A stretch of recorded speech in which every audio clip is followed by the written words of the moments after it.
Je veux m'adresser aussi aux forces de défense et de sécurité. Vous êtes les gardiens de la République. Votre mission sacrée est de protéger la nation et ses citoyens, et non de servir les intérêts d'un clan ou d'un homme. Votre loyauté doit aller au drapeau et au peuple.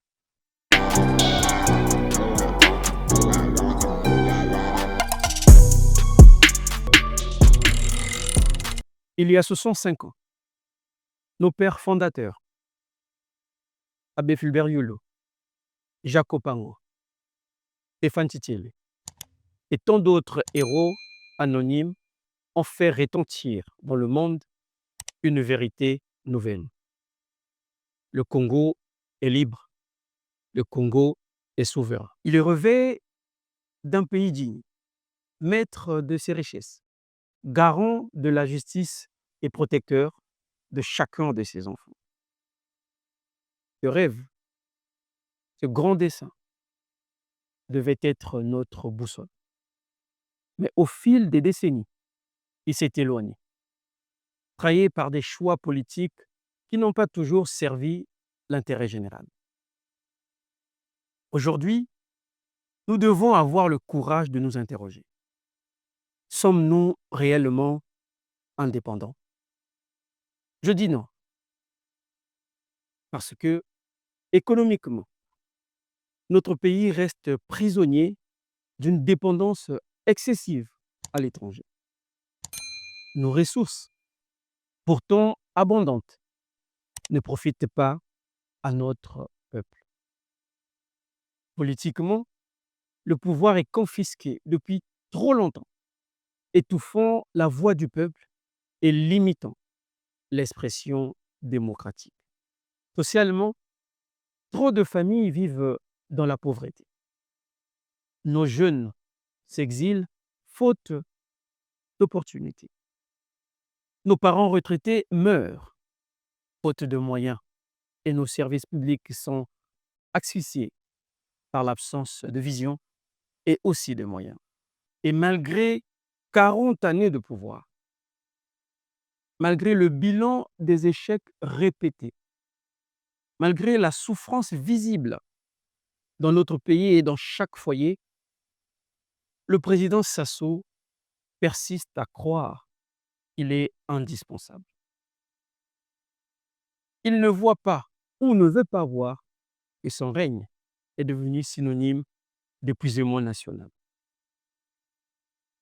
Pendant que nos étudiants apprennent dans la misère, pendant que nos fonctionnaires attendent leur salaire avec angoisse, pendant que nos retraités survivent avec des pensions dérisoires, pendant que nos mamans portent seules le poids des familles, pendant que nos enfants grandissent sans horizon.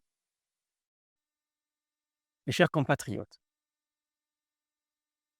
la grandeur d'un président se reflète dans le visage de sa nation.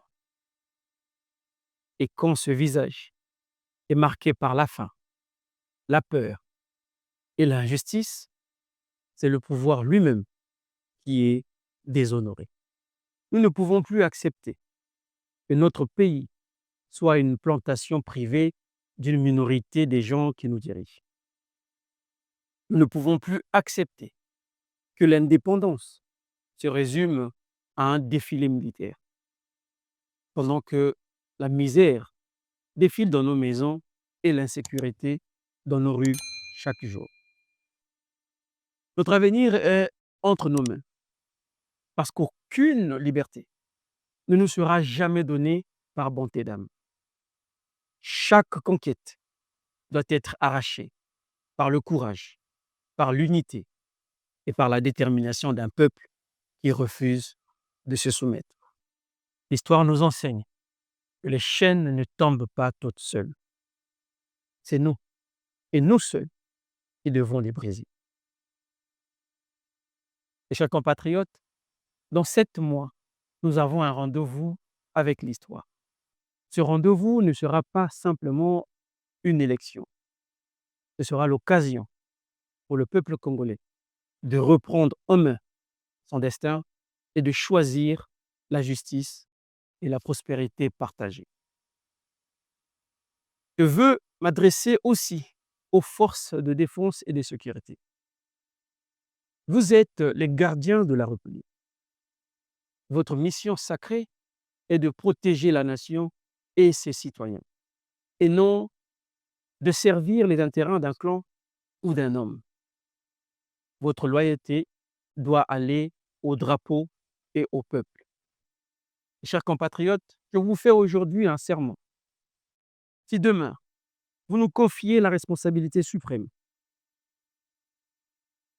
nous conduirons une gouvernance honnête et rigoureuse. Nous rendrons à notre État son intégrité, à la démocratie sa vitalité et à chaque Congolais la fierté d'appartenir à une nation respectée. Le 15 août doit redevenir le symbole de notre liberté réelle, celle qui se vit dans la dignité et dans la paix. Et cette liberté, nous devons la construire ensemble. Vive le Congo libre! Vive le peuple congolais!